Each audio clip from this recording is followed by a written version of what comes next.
किती वाजता घड्याळातील तास काटा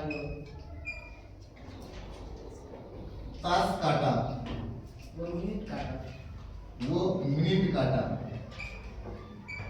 या 60 अंश मापाचा कोन होईल. आता हा प्रश्न मी बदलणार आहे थोडासा. पर्यायानुसार 60 अंशाचा कोन शोधणं खूप सोपं आहे त्या प्रश्नात. आपल्याला तसा नको आहे प्रश्न. क्रिटिकल कोणता असतो तो सांगतो. इथं दुरुस्ती करायची. दुपारी 2 ते 3 दरम्यान प्रश्न अवघड केला आहे थोडासा. दुपारी 2 ते 3 दरम्यान किती वाजता, दुपारी किती म्हटलं मी, 2 ते 3 दरम्यान किती वाजता घड्याळातील तास काटा व मिनिट काटा या किती अंशाचा कोन होईल, 180 अंश. असा प्रश्न आपल्याला आला. मुळात या प्रश्नाचं सोल्युशन काढत असताना तुमच्या घड्याळात सुरुवातीलाच किती वाजले सांगा, 2. आणि 2 नंतर आता मिनिट काटा आणि तास काटा मुवमेंट करायला सुरुवात करणार. मुवमेंट करत असताना ज्यादा वेगानं मुवमेंट कुणाची, आता सुरुवातीला एक काम करूया. आपल्याला 2 वाजताचं घड्याळ दिसणार कसं आहे ते आपण काढून ठेवूया. मग आता आपल्याला 2 वाजताचं घड्याळ काढायचंय. हे अशा पद्धतीने आपलं घड्याळ आहे. या घड्याळामध्ये हा आपला 12 दर्शवणारा काटा असेल, हा आपला 6 दर्शवणारा काटा असेल, इथे 3 चा, इथं 9 चा, साधारण इथे 1 चा 2 चा. आपल्या सगळ्या मार्किंग करणं सुद्धा काय गरजेचं नाही. प्रश्नात आपला 2 चा उल्लेख झाल्यामुळे आपण 2 वाजताची स्थिती दाखवूया. मिनिट काटा प्रॉपरली कोणावरती असणार आहे, 12 वरती. तास काटा प्रॉपरली कोणावरती असणार आहे, 2 वरती. आणि सलगच्या 2 काट्यांमध्ये 30 अंशाचा कोन. टोटल सर्कल किती अंशाचे, 30. त्याचे 12 सेक्शन झाले. म्हणजे दर लगतच्या सेक्शनमध्ये 30 चा कोन. अशा हिशोबाने राधिका 2 वाजता मिनिट काटा आणि तास काटा एकमेकांमध्ये किती अंशाचा कोन करणार आहे, 60 चा कोन करणार आहे. ही तर मी लिहून ठेवली. ही झाली सुरुवातीची कंडिशन. ही असणारी स्थिती. आता याच्यानंतर रोटेट सुरू झाले दोन्ही पण, आणि रोटेट व्हायला लागल्यानंतर आता त्यांना फिरत असताना परस्परांमध्ये किती अंशाचा कोन तयार करायचा, 180 अंशाचा कोन तयार करायचा. हा करत असताना मुळात वेग ज्यादा कोणाकडे आहे, तो आता जेव्हा 2 वाजल्यानंतर 3 वाजण्याच्या दिशेनं जायला सुरुवात करेल त्यावेळेस तो तास काट्याला क्रॉस करेल की करणार नाही. म्हणजे क्रॉस करण्यासाठी जेव्हा तो तास काट्याकडे जाईल तेव्हा तो आताच्या स्थितीतले 60 अंश जे आहेत ते 60 पासून वाढवत जाईल की कमी करत जाईल. किती अंश फिरल्यानंतर ते दोघे मिळून दोघांमधला कोन 0 करतील, 60 अंश. म्हणजे स्टार्टिंगला ही पहिली कंडिशन समजून घ्या. त्यांच्या मुवमेंटची दिशा कशी, ते एकमेकांपासून दूर चालले की एकमेकांच्या जवळ चालले. तर इथं कंडिशन अशी ती एकमेकांच्या जवळ चालले. मिनिट काटा तास काट्याच्या बाजूने चाललाय. ही हा जो बाण आहे का, हा बाण हेच दाखवणार की तो आता तास काट्याकडे चालला. मग तो तास काट्याकडे जाताना पहिल्यांदा 60 डिग्री टू 0 डिग्री एवढा प्रवास करेल. आणि त्याच्यानंतर क्रॉसिंग होईल. आणि क्रॉसिंग नंतर त्याला नव्यानं त्याच्यापासून दूर जात जात दोघांमधला किती अंशाचा कोन तयार करायचा, 180.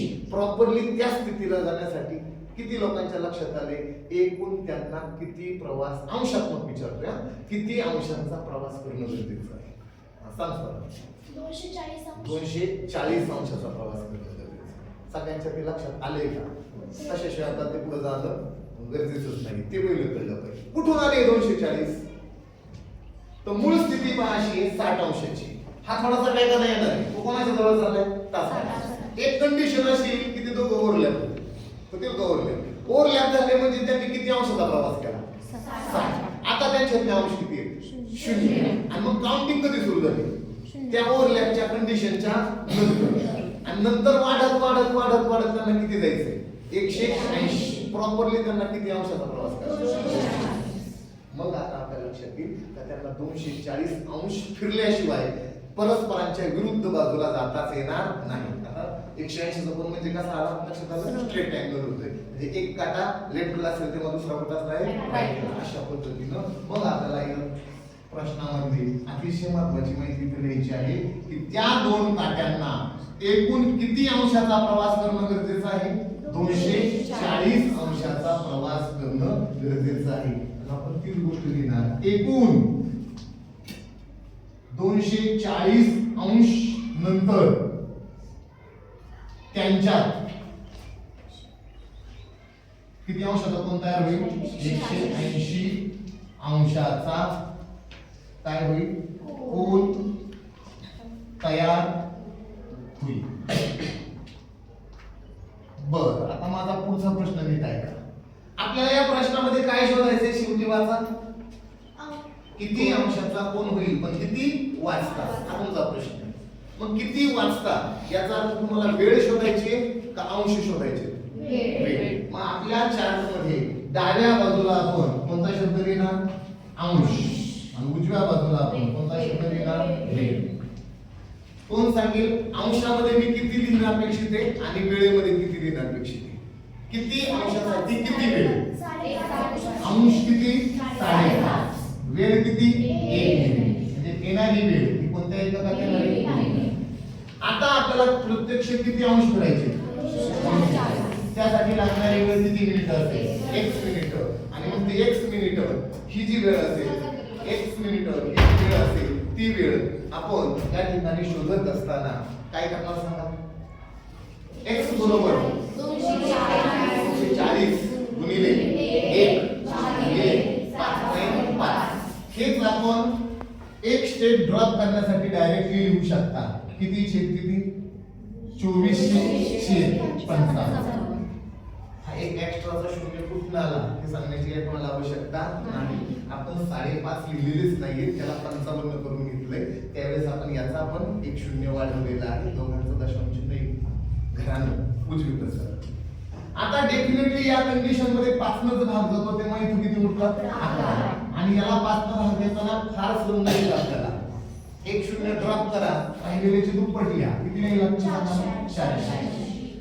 5 न 24 ला भागा, मग त्यातला 24 ला द्या, पुढच्या शून्याला द्या, पुढच्या शून्याला द्या. एवढा वेळ खर्च करायचा नाही. आपण फक्त काय करणार, एक शून्य ड्रॉप, 240 च्या दुप्पट 480.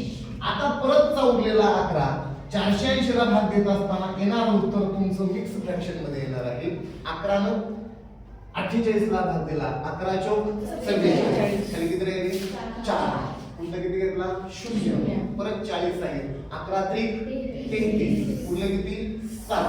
ते असतील अंशात, 11 असेल छेदात. येणारं उत्तर कशात येणार आहे, मिनिटात. डेफिनेटली घड्याळाच्या तास काट्यात आणि मिनिट काट्यात किती वाजल्यानंतर, तर सुरुवात आपण 2 वाजता केली होती, म्हणजे 2 वाजून 43.7/11 वाजता किती अंशाचा कोन असेल, 180 अंशाचा कोन असेल. ओके, लक्षात आलं. ठीक आहे, सर याच्यामध्ये अजून आहे प्रश्न. घ्यायचेच ना तसे आपल्याला. आपले व्हिडिओ फक्त